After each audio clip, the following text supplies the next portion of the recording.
आजको issue of the डेमा स्वागत छ। म नवराज चालिसे।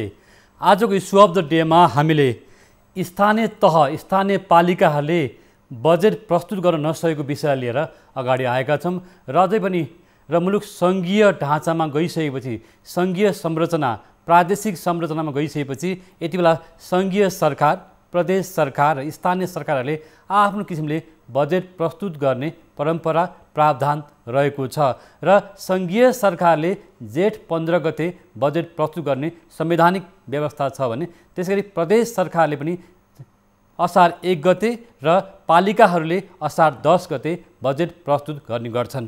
तर यो वर्ष पनि बजेट खर्च हुन सकेन, पुँजीगत खर्च हुन सकेन र कतिपय प्रदेशहरूमा राजनीतिक पार्टीहरूको आन्तरिक कलह विवादका कारणले खर्च हुन सकेन भने कतिपय अवस्थामा कर्मचारीको अभावको कारणले पनि काम हुन सकेन र कर्मचारी नभएर त्यसगरी स्थानीय पालिकाहरूमा आपसी मनमुटाव आपसी कलहको कारणले गर्दा पनि बजेट पारित हुन नसकेको अवस्था पनि छ र अर्कोतिर कोभिडको महामारीको कारणले गर्दा पनि कतिपय जनप्रतिनिधिहरू कोरोनाबाट सङ्क्रमित भएको कारणले गर्दा बजेट समेत प्रस्तुत नभएको अवस्था पनि छ। गाउँपालिकाका अध्यक्ष उपाध्यक्ष पदाधिकारीहरू पनि यति बेला कोरोनाबाट सङ्क्रमित भएको अवस्था पनि छ। आखिर मुलुक सङ्घीय ढाँचामा गइसकेपछि प्रादेशिक तहमा गइसकेपछि पनि खर्च गर्न नसक्ने र असारे विकासको क्रम यो वर्षले पनि निरन्तरता पाएको छ। यो निरन्तरता तलसम्म छ, स्थानीय तहसम्म स्थानीय पालिकाहरूसम्म र सङ्घीय सरकारको आफ्नै खालको व्यथितिहरू रहेको छ। आज हामी यिनै विषयमा तपाईँ हाम्रो करबाट उठेको बजेट किन खर्च हुन सक्दैन, पालिकाहरूमा स्थानीय विकासमा यो क्रम किन अगाडि बढ्न सकेन भन्ने चासो चिन्ता बढिरहेको कारणले गर्दा आज हामी स्थानीय सरकारले बजेट कसरी ल्याउँछ, त्यो बजेट किन खर्च हुन सक्दैन र बजेटको लुछाचुँडीका बारेमा नि कुराकानी गर्नेछौँ। आज हामीसँग स्थानीय विकासका दुईजना विज्ञहरू हुनुहुन्छ। स्थानीय विकासका विज्ञ डाक्टर हेमराज लामिछाने र गाउँपालिका महासङ्घका कार्यकारी निर्देशक राजेन्द्र प्रसाद प्याकुरेल हुनुहुन्छ। यहाँहरू दुवैलाई स्वागत छ। धन्यवाद। यहाँहरू विशेष गरी स्थानीय तहमा लामो समय काम गर्नुभयो होइन दुवैले? हजुर, धेरै खालको अनुभव तपाईँहरूसँग छ। अलिकति तपाईँबाट जान्छु। आज गाउँपालिका महासङ्घका कार्यकारी निर्देशकज्यू, जस्तो गाउँपालिकाको बजेटहरू अझै पनि 40भन्दा बढी ठाउँमा बजेट पारित हुन नसकेको अवस्था पनि छ, लुछाचुडी पनि छ। प्रदेश नम्बर 2 मा यो समस्या झन् देखिन्छ, अन्य प्रदेशहरूमा नि समस्याहरू छन् भन्ने गर्दा वास्तवमा मुलुक सङ्घीय ढाँचामा गइसकेपछि यो बजेट ल्याउने क्रममै लुछाचुडी हुने, बजेट आउनै नसक्ने, पारित नहुने जुन समस्या तपाईँहरूले हरेक दिन भोगिरहनु भएको छ, वास्तवमा हाम्रो दर्शक महानुभावहरूलाई भन्नुहोस् यो समस्या के हो? धन्यवाद। मुख्य गरी स्थानीय सरकारलाई बजेट आफ्नो बजेट असार 10 गतेभित्र आफ्नो सभामा पेश गरिसक्नु र असार मसान्तसम्म पारित गरिसक्नु र साउन 1 गतेबाट खर्च गर्ने प्रक्रिया सुरु भयो हुनाले सङ्घीय कानुन अन्तर सरकारी वित्त व्यवस्थापन ऐनले त्यो व्यवस्था गरिदिएको छ र धेरै गाउँपालिका नगरपालिकाहरू विगतमा जुन तोकेको समयभित्र बजेट ल्याउन सके तापनि केही गाउँ नगरहरूमा केही समस्याहरू थिए। त्यो समस्या क्रमशः हाम्रो सुरुको वर्षदेखि क्रमशः घट्दै पनि आएको छ। यो सङ्ख्या अलि धेरै थियो। अहिले तपाईँले ब्याकग्राउन्डमा जुन सङ्ख्या भन्नुभयो त्यो सङ्ख्या गतभन्दा अघिल्लो आगोहरूमा अझ बढेको थियो, त्यो क्रमशः घट्दै पनि आएको छ। अहिले मुस्किलले 50-60 वटा जति स्थानीय तह गाउँपालिका नगरपालिकाहरूले असार मसान्तसम्म बजेट पारित गर्न सकेको अवस्थाहरू छैन। पेश त गर्नु भएको छ तर विविध कारणले त्यहाँ पारित गर्न सकेको अवस्था छैन। फेरि त्यो सङ्ख्या अहिले साउनमा आएर घटि पनि सकेको छ। अब यो किन भयो भन्ने कुरामा यो 3-4 वटा कारणहरू छन्। पहिलो कुरो त के छ भने यो अलिकति यो जनप्रतिनिधिहरूमा अलिकति समस्याहरू, राजनीतिक दलहरू किन एउटै पार्टीको बहुमत नहुने, त्यसले गर्दाखेरि यो अब अलिकति अर्को चुनावको नजिक पनि आइसकेको अवस्था छ, जसले गर्दाखेरि त्यहाँ अलिकति द्वन्द्वहरूको कारणले गर्दा पनि विशेष गरी प्रदेश नम्बर 2 मा यो खालको अलिकति समस्याहरू देखिएको छ। अर्को कुरो कर्मचारीको अभावले पनि बजेट बनाउने कर्मचारी नहुने, प्रमुख प्रशासकीय अधिकृतहरू नहुने, लेखा प्रमुख नहुने। अहिले पनि यहाँलाई जानकारी गरौँ 205 भन्दा बढी गाउँ नगरमा अहिले निमित्त प्रमुख प्रशासकीय अधिकृतको रूपमा चाहिँ सञ्चालन भइरहेको छ।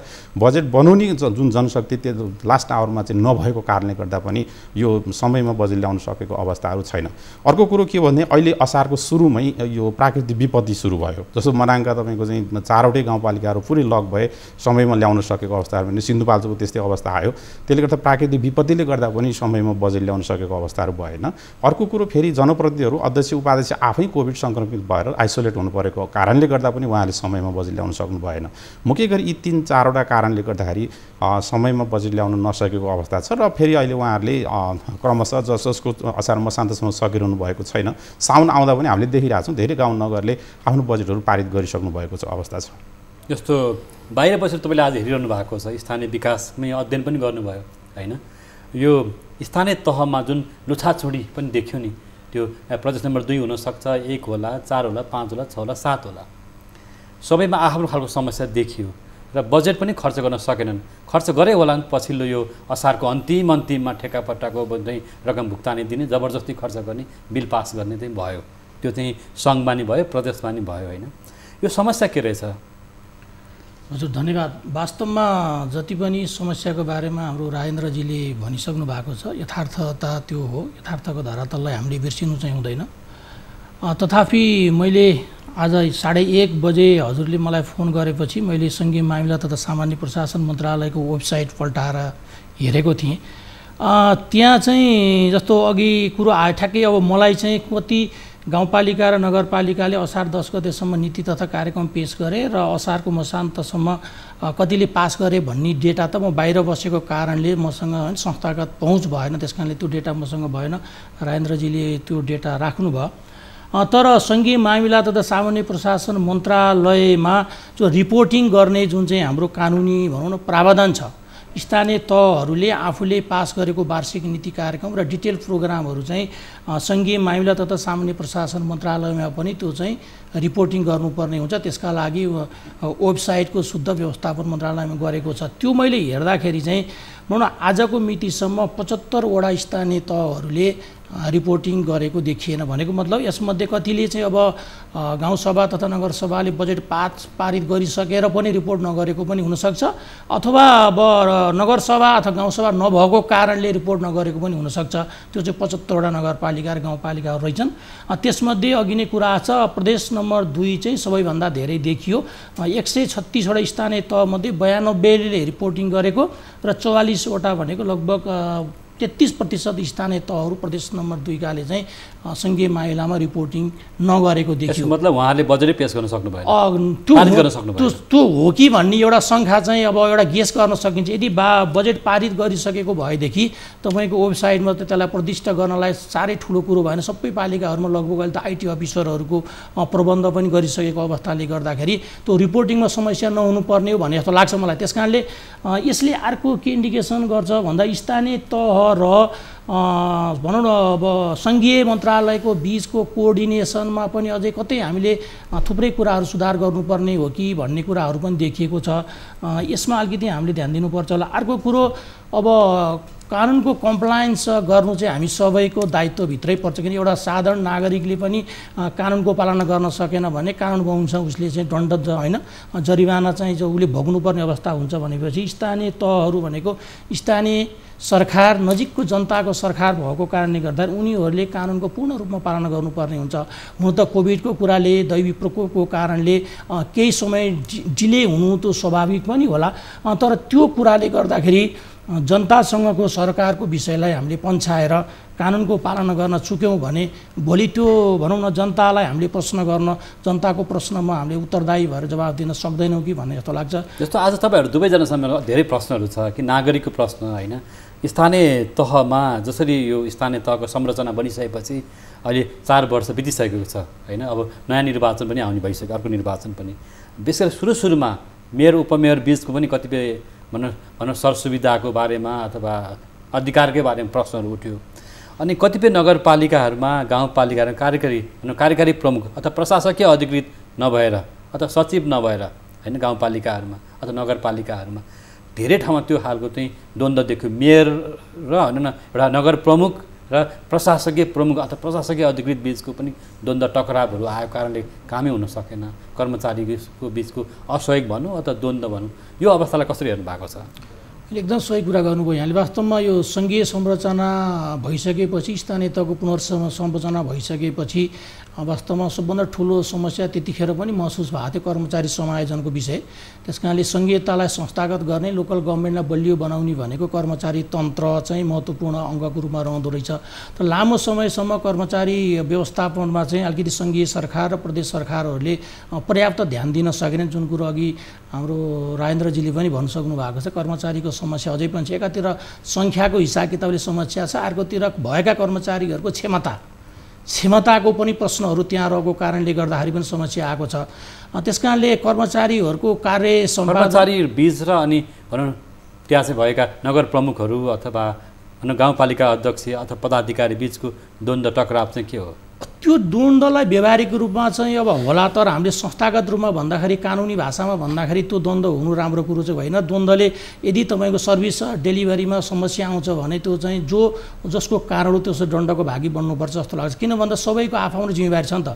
यिनले कानुनले प्रदेशका स्थानीय सरकारका अध्यक्ष, प्रमुख, उपाध्यक्ष, उपप्रमुख लगायत वडा अध्यक्षहरूका सबैको तपाईँ कार्य जिम्मेवारी चाहिँ प्रष्टसँग तोकिएको छ।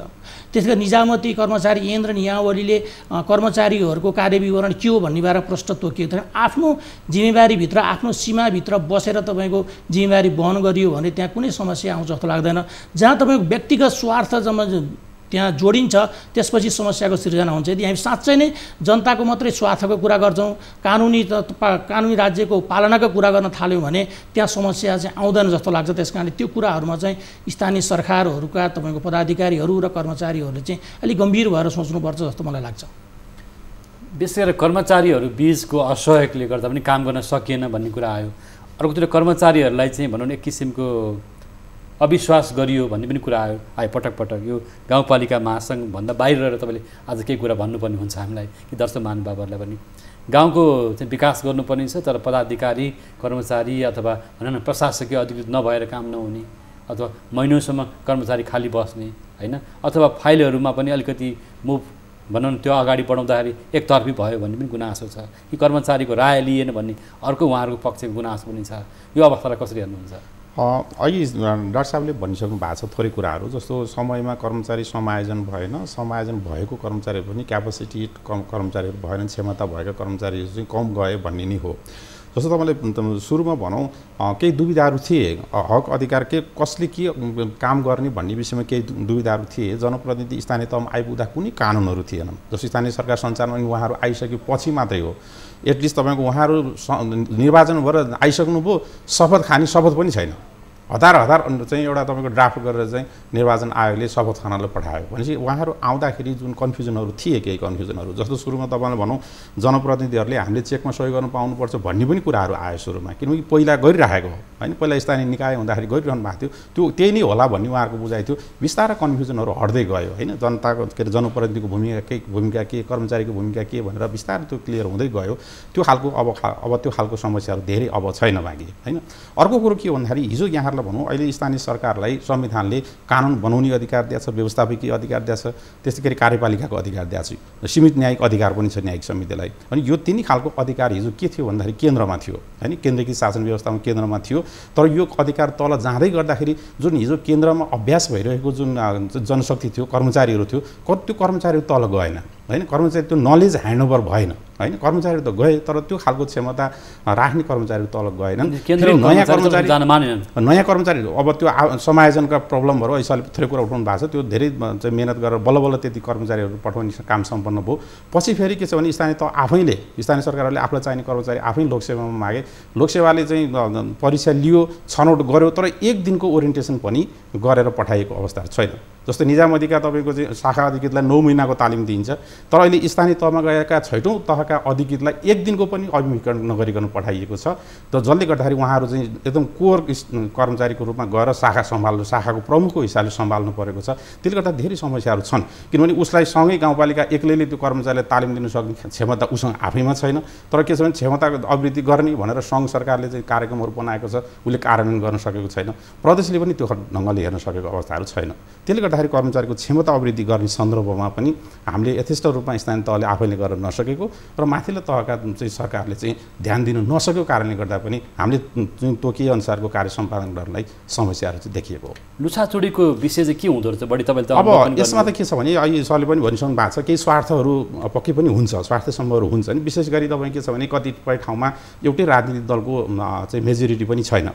अहिले प्रदेश नम्बर 2 कै कुरा गर्न जाउँ भने त्यहाँ उस्तै कम्पिटिसन चाहिँ क्षमताका 5 वटा राजनीतिक दलहरूले स्थानीय तहमा भाग लिएका थिए। अनि एउटा चाहिँ मेयर एउटा पार्टीले जितेको छ, उपमेयर अर्को पार्टीले जितेको छ, वडा अध्यक्षहरू अर्को पार्टीको छ। त्यसले गर्दाखेरि के छ भने त्यो बीचमा चाहिँ त्यो एलायन्सहरू चाहिँ अलिकति तलमाथि हुने, त्यसले गर्दाखेरि अध्यक्षलाई चाहिँ हामीले अब चाहिँ यस बजेट ल्याउने विषयमा चाहिँ कुरा नमिल्दाखेरि केही ढिलाहरू भएको अवस्थाहरू छन्। त्यो पनि समस्याहरू चाहिँ यथावत रहेको छ। त्यसले पनि केही समस्याहरू छ। तर अब अहिले त्यो भ्रम त्यो खालको समस्या पनि बिस्तारै समाधान हुँदै आएको छ। किनभने हामी चाहिँ यो खालले चाहिँ हामी विवाद गरिराख्यौँ भने जनताले हामीलाई चाहिँ पनिसमेन्ट गर्छन् भन्ने कुराले गर्दाखेरि त्यसलाई पनि बिस्तारै कम चाहिँ हुँदै आएको छ। अहिले उनीहरूले बजेटै पारित गर्न सकेनन् होइन। जस्तो भनौँ न, आज आर्थिक वर्ष सुरु भएको पनि आज 22 दिन भइसकेको छ, नयाँ आर्थिक वर्ष सुरु भएको पनि होइन। यो क्रममा यदि बजेटै ल्याउन सकेनन्, सधैँ लुछाचुडी भइरह्यो भने के हुन्छ? होइन, यसमा के छ भने मैले अहिले पनि भने यो सङ्ख्या त अहिले अब देख्दाखेरि 40-50 भनेको धेरै जस्तो लाग्छ।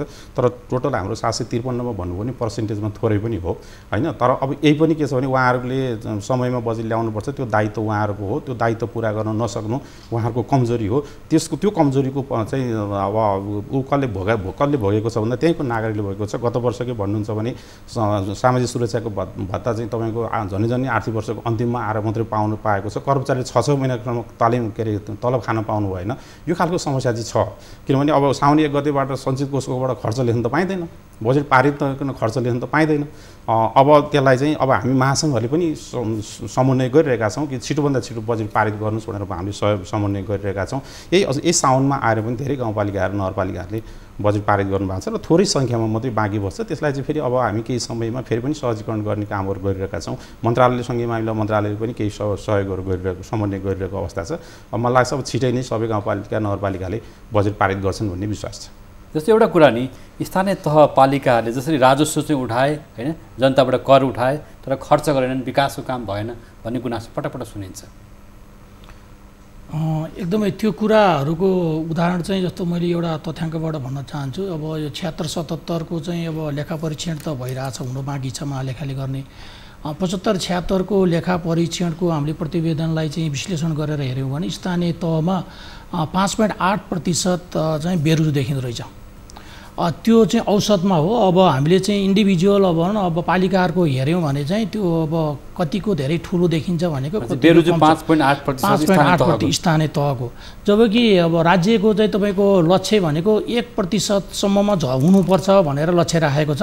5.8 छ भन्ने बित्तिकै त्यहाँ चाहिँ आर्थिक अनियमितता स्थानीय तहमा छ भनेर चाहिँ देखिन्छ। त्यस कारणले त्यसको समाधानका लागि अब धेरै काम गर्नुपर्छ। अघि हाम्रो राजेन्द्रजीले भने जस्तै अब आर्थिक अनियमितता भने के, जस्तो राजनीतिक भनौँ न जनप्रतिनिधिहरूले पैसा बाँड्ने हो कि, रकम बाँड्ने हो कि, योजना बाँड्ने हो कि, विकास बाँड्ने हो कि? बेरुजु भनेर छ। त्यो चाहिँ अनियमितता भनेको बेरुजुभित्र सबै अनियमितता चाहिँ हुँदैन। बेरुजुभित्र पेस्कीको कुरा पनि छ, असुल गर्नुपर्ने चाहिँ बेरुजु पनि हुन्छ होइन। त्यस कारण त्यसलाई चाहिँ कागजहरू चाहिँ नपुगेर चाहिँ मिलाउनु पर्ने बेरुजु पनि हुन्छ।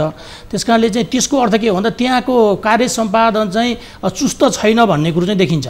बेरुजुको जति भोल्युम बढी हुँदै जान्छ त्यति नै तपाईँको यो पब्लिक फाइनान्स म्यानेजमेन्टमा चाहिँ त्यो संस्थाको चाहिँ कार्य सम्पादन कमजोर छ, त्यसमा धेरै सुधारहरू गर्नुपर्छ भन्ने कुरा चाहिँ त्यसले प्रष्ट देखाउँछ। त्यस कारणले स्थानीय तहमा त्यो कमजोरी चाहिँ छ। त्यस कारण त्यसमा हामी सबै मिलेर भनौँ न, सङ्घीय सरकार छ, प्रदेश सरकार छ, सङ्घीय सरकारका विभिन्न कार्यक्रमहरू छन् होइन। स्थानीय तहको चाहिँ क्षमता विकास गर्ने भनेर बनेका PLGSP जस्ता कार्यक्रमहरू छन्। तिनीहरूले चाहिँ अलि प्रभावकारी रूपमा चाहिँ काम गर्नु पर्यो ताकि स्थानीय सरकारको क्षमता चाहिँ हामीले चाहिँ अभिवृद्धि गर्न सक्यौँ, जहाँनिर कमजोरी छ त्यसलाई सुधार गर्न सक्यौँ। किन त्यसको म एउटा अर्को इक्जाम्पल हजुरलाई दिन चाहन्छु, जुन चाहिँ अहिले चाहिँ सङ्घीय मामिला मन्त्रालयले चाहिँ एउटा चाहिँ सूचकहरू तयार लिजा भन्ने सूचक छ, जसले चाहिँ स्वमूल्याङ्कन गर्ने, स्थानीय पालिकाहरूले स्वमूल्याङ्कन गरेर आफूले गत वर्ष गरेका चाहिँ कार्य सम्पादन कस्तो छ भनेर चाहिँ हेर्ने खालको एउटा सूचक छ। आफैले स्वमूल्याङ्कन गर्दाखेरि पनि न्यूनतम 100मा 13 अङ्क पाएका पालिकाहरू पनि देखियो, 100मा 80देखि माथि लिएका पालिकाहरू पनि देखियो। भनेपछि क्षमतामा ठुलो ग्याप छ। त्यस कारण त्यो कमजोर भएका पालिकाहरूलाई माथि लान पर्यो। किन आफ्नै कारणले मात्रै कमजोर भएका छन् कि सङ्घ र प्रदेशले गर्नुपर्ने कुरा गर्न नसकेर कमजोर भएका छन् भन्ने बारेमा अलिकति गहिरो अध्ययन गरेर चाहिँ क्षमता विकासमा काम गर्नु पर्यो। हजुर, आजको इस्यु अफ द डेमा दर्शकवृन्द हामीले तपाईँ हाम्रै गाउँघरको विकास निर्माण पालिकाहरूले कसरी खर्च गरिरहेका छन्, पालिकाहरूको आम्दानी कसरी भइरहेको छ, स्थानीय तहको बजेट कसरी तल्लोसम्म पुगेन, तपाईँहरूले गरेको चाहिँ विकास निर्माणको काममा स्थानीय पालिकाले खर्च गर्न सके कि सकेनन् भन्ने विषयमा नि हामी चर्चा गरिरहेका छौँ। हामीसँग आज दुईजना स्थानीय तहका विज्ञहरू हुनुहुन्छ, डाक्टर हेमराज लामिछाने र गाउँपालिका महासङ्घका कार्यकारी प्रमुख राजेन्द्र प्रसाद प्याकुरेल। पालो भएको छ ब्रेकको। लाइफबोय हात धुने समयका साथमा लाइफबोय। लाइफबोय हात धुने समयका साथमा लाइफबोय। इस्यु अफ द डेमा फेरि पनि स्वागत छ दर्शकवृन्द। आज हामी इस्यु अफ द डेमा स्थानीय तह स्थानीय पालिकाहरूले गरेको खर्च बजेटका बारेमा कुराकानी गरिरहेका छौँ। अझै पनि स्थानीय तह पालिकाहरूकै स्थानीय तह पालिकाहरूले बजेट पारित गर्न सकिरहेका छैनन्। झन्डै 40भन्दा बढी गाउँपालिकाहरूले बजेट प्रस्तुत गर्न सकेका छैनन् भने त्यसै 18भन्दा बढी नगरपालिकाहरूले पनि बजेट पारित गर्न सकेका छैनन्। यिनै विषयमा कुराकानी गरिरहेका छौँ। हामीसँग स्थानीय तहका विज्ञ अथवा स्थानीय कर प्रशासनका पनि विज्ञ हुनुहुन्छ डाक्टर हेमराज लामिछाने, त्यसरी गाउँपालिका महासङ्घका कार्यकारी निर्देशक राजेन्द्र प्रसाद प्याकुरेल। फेरि पनि स्वागत छ। अब धेरै प्रश्नहरू छ होइन, यहाँले अघि भन्दै हुनुहुन्थ्यो कि बेरोजगारी चाहिँ बढ्न थाल्यो, यो भनौँ न स्थानीय तहहरूमा पनि यसले आर्थिक अनियमितता बढाउँछ, भ्रष्टाचार बढाउँछ भन्दै गर्दा यो बेरोजगारी कस्तो खालको बेरोजगारीहरू बढिरहेको छ? बेरोजगारीमा बढेको विषय अब महालेखा परीक्षकले ल्याएको विषय जुन छ, वास्तवमा स्थानीय तहमा बेरोजगार एउटा त हामी अघि नै कुराहरू गरिसक्यौँ। कर्मचारीहरू सक्षम कर्मचारीहरू समयमा नपठाउँदाखेरि केही चाहिँ तपाईँको लेखा राख्ने व्यवस्थापनमा कमी कमजोरीले पनि बढेको अवस्थाहरू छ। अर्को चाहिँ एउटा मेजर कुरो चाहिँ के छ भने यो जुन सम्प्रेषण गरेर नियमित गर्न मिल्ने जुन बेरोजगारहरू छन् नि, त्यो बेरोजगारहरू पनि हामीले चाहिँ त्यो सम्प्रेषण गर्ने मेकानिजम चाहिँ छैन। जस्तो हिजो तपाईँ के थियो भने जिल्ला विकास समितिमा जिल्ला सभाले एउटा चाहिँ लेखा समिति गठन गर्थ्यो। लेखा समितिले चाहिँ त्यस्तो नियमित गर्नुपर्ने बेरोजगारहरू त्यहीँ फर्चेट गर्ने चाहिँ कानुनी व्यवस्था थियो। तर अहिले त्यो व्यवस्था छैन स्थानीय तहमा। र अहिले के छ भने बेरोजगार भनेको त्यहीँ फर्चेट भएर पछि नियमित गर्ने भन्दा बाहेक तपाईँको माथिबाट जुन कानुनी जुन नियमित गर्न मिल्ने फर्चेट गर्न मिल्ने जुन बेरोजगारहरूको चाहिँ सन्दर्भमा त्यो खालको लिगल प्रोभिजन नभएको कारणले गर्दाखेरि सुरुदेखि चाहिँ बेरोजगार बढ्दै गएको अवस्था छ। हामीले नेपाल सरकारलाई भनिराखेका छौँ कि यो खालको मेकानिजम चाहिँ बनाउनुपर्छ भनेर भनेका छौँ। स्थानीय सरकार सञ्चालन ऐन चाहिँ संशोधनमा हामी चाहिँ राख्छौँ भनेर भनिएको छ। त्यो जिल्ला स्तरमा एउटा चाहिँ संयन्त्र बनाउने भन्ने कुराहरू प्रस्ताव गर्ने भन्ने कुरो भएको छ। तर त्यो कानुन संशोधनको प्रक्रिया अगाडि बढेको अवस्थाहरू चाहिँ संसदमा गएको अवस्था चाहिँ छैन।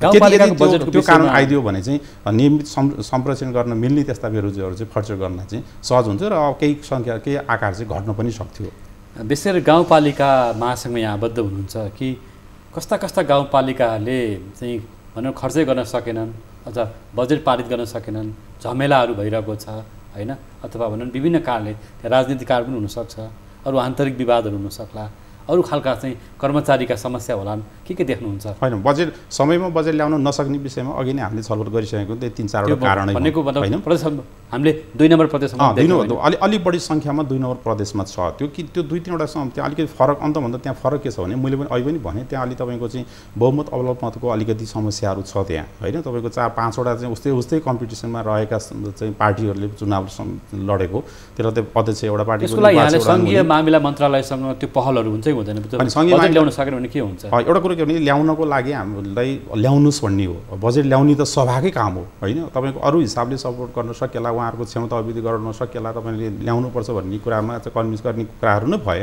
तर के छ भने त्यहाँको ल्याउने विषय त उहाँहरूकै विषय भएको हुनाले गर्दाखेरि जस्तो मन्त्रालयले पनि गरिरहेको अवस्थाहरू पनि छ, हामी सङ्घ महासङ्घहरूले पनि त्यसलाई सपोर्ट सहजीकरण गरिरहेको पनि अवस्था छ।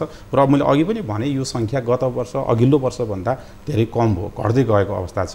मलाई लाग्छ यो साउन भदौमा सबै गाउँपालिका नगरपालिकाले बजेट ल्याउन सक्छन्। एउटा प्रश्न, हामी यो वर्ष पनि अन्तिममा खर्च गरेको देखियो होइन, र अन्तिममा भनौँ असार लागेपछि असारे विकास चाहिँ माथिदेखि तलसम्म देखियो।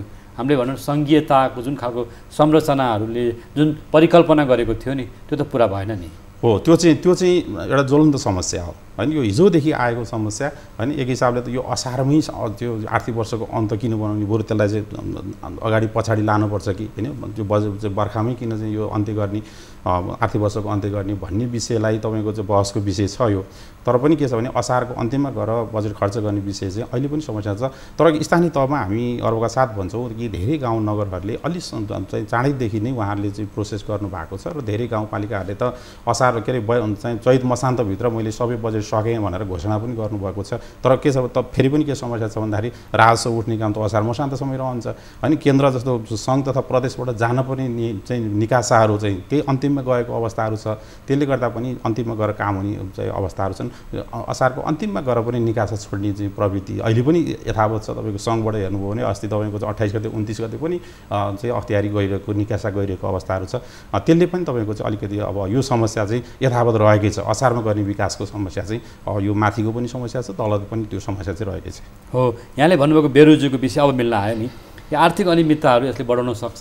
किन अन्तिममा उहाँले पनि भन्नुभयो 28-29 गतेसम्म पनि अख्तियारी गइरहेको छ, भुक्तानी गइरहेको छ होइन, भने ठेक्काको चाहिँ रकम गइरहेको छ भन्दै गर्दा भने तल्लो तहमा त्यो खालको भ्रष्टाचार आर्थिक अनियमितता त बढ्यो नि त।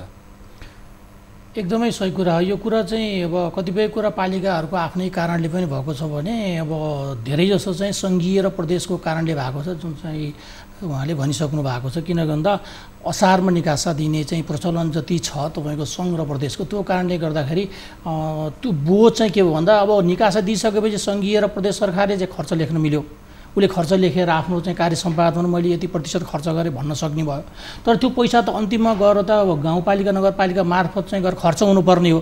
जुन खर्च गर्ने जुन प्रक्रिया जुन छ हाम्रो खरिद योजना, खरिद ऐनले जुन प्रक्रिया दिएको छ त्यो अनुसार त पालिकाहरूले खर्च गर्न सक्दैनन्। तर जबरजस्त तपाईँको बजेट खर्च गर्नुपर्ने त्यो प्रेसरले गर्दाखेरि पनि स्थानीय तहमा चाहिँ बेरोजगारीको भोल्युम चाहिँ बढेको हो। त्यस कारणले स्थानीय तहको बेरोजगारीको भोल्युम कम गर्नको लागि सङ्घीय र प्रदेश सरकारले दिने जुन निकासा छ त्यो चाहिँ समयमा दिनु पर्यो। हाम्रो कार्यले स्थानीय तहमा जस भनौँ न, अथवा मेयर उपमेयरले अथवा वडाध्यक्षले अथवा भने आफ्नो किसिमले राजनीतिक उद्देश्यले अथवा मतदातालाई प्रभावित पार्ने गरी पनि चाहिँ बजेट बाँडेको पनि देखिन्छ कतिपय ठाउँमा।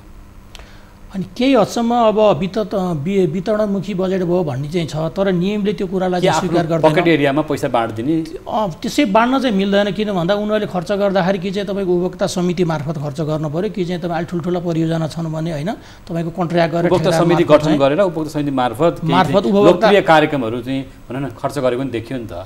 अब त्यो अब भनौँ उनीहरूको वार्षिक नीति र कार्यक्रमभित्र परेको छ भने त त्यसलाई चाहिँ नराम्रो भन्न चाहिँ मिलेन। किन भन्दा वार्षिक नीति र कार्यक्रममा त्यो कार्यक्रम आएको छ, कहाँ गर्ने भन्ने कुरो निर्धारण भएको छ र त्यसको बजेट विनियोजन भएको छ भने र सही तरिकाले उपभोक्ता समिति गठन भएर उपभोक्ता समितिलाई राम्रो भनौँ किसिमको तालिमहरू दिएर त्यो कार्य सम्पादन भएको छ भने चाहिँ त्यसलाई चाहिँ अब नराम्रो भन्न मिलेन।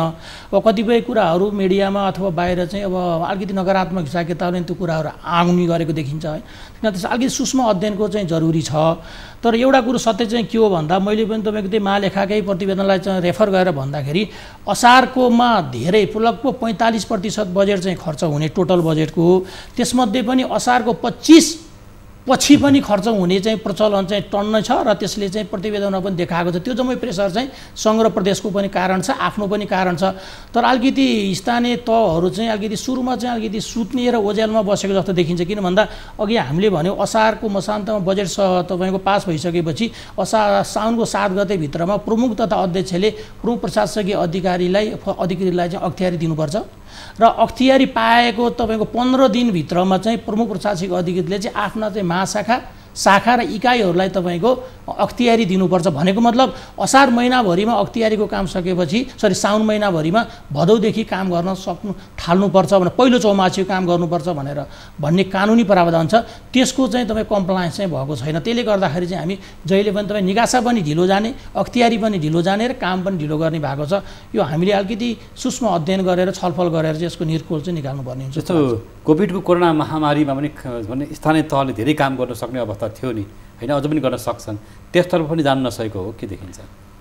होइन अब अहिले यसो हेर्दाखेरि पोहोर सालको तुलनामा अहिले अलिकति कम काम भयो कि भने जस्तो कता कता आवाज चाहिँ भएको छ। तैपनि अब स्थानीय तहबाट काम नभएको भनेर चाहिँ भन्न मिल्दैन, काम भएको छ। तर योजना तर्जुमा गर्ने कुरोमा चाहिँ कोभिडलाई अलिकति भनौँ न बाहना बनाएर अलिकति जिम्मेवारीबाट पन्छेको हो कि भन्ने जस्तो अनुभूति चाहिँ जस्तो मेरै तहबाट केही जनताको तहबाट त्यो अनुभूतिहरू चाहिँ भएको छ। के भन्दा अब अध्यक्षज्यूलाई अथवा प्रमुखज्यूलाई स्वास्थ्यमा समस्या आउन सक्छ, उपाध्यक्षलाई उपप्रमुखज्यूलाई स्वास्थ्यमा समस्या आउन सक्छ। त्यो कारणले तपाईँको होल प्रक्रियालाई नै तपाईँको भनौँ न डिरेल गर्ने, रोक्ने कुराहरू चाहिँ तपाईँको त्यो छेम्मे चाहिँ नहुनुपर्ने जस्तो लाग्छ। किन सिस्टम र प्रणालीले काम गर्ने हो नि त होइन। प्रमुख नहुँदाखेरि तपाईँको कार्यभार कसैले लिन सक्छ, उपप्रमुख नहुँदा अब उसको जिम्मेवारी कसैले लिन सक्छ। त्यहाँ त संस्था छ, संरचना छ, त्यसरी काम गर्नुपर्छ जस्तो चाहिँ लाग्छ। सुशासनको लागि त्यो पनि जरुरी चाहिँ हो चाहिँ जस्तो लाग्छ।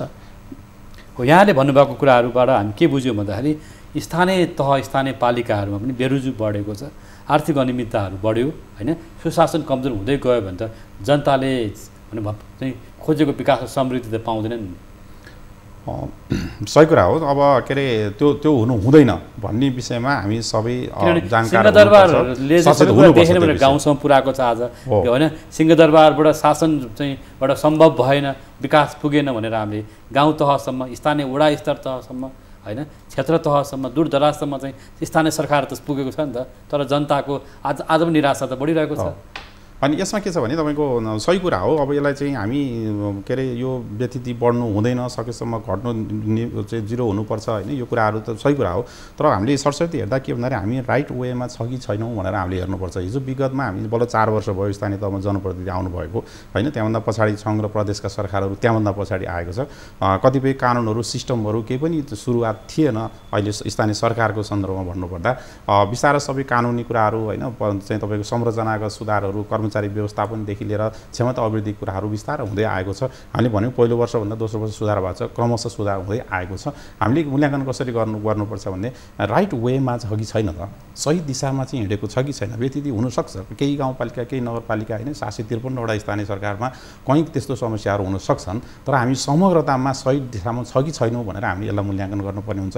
र अहिले हामी फर्स्ट यो पहिलो कार्यकाललाई नै समग्र मूल्याङ्कनको चाहिँ आधार पनि बनाउनु हुँदैन, किनकि हामीलाई यो केही समय हामीलाई सिस्टम बसाल्न पनि समय लाग्छ।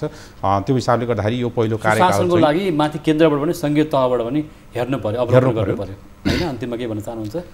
अन्तिममा मलाई एउटा कुरो चाहिँ एकदमै खड्केको र भन्न मन लागेको के छ, हाम्रो संविधानले नै स्वीकार गरेको र प्रावधान गरेको यो समन्वय, सहकार्य र सहअस्तित्व भन्ने जुन चाहिँ कुरा छ त्यो कुरोको चाहिँ हामीले प्र्याक्टिसमा ल्याउन सकेनौँ।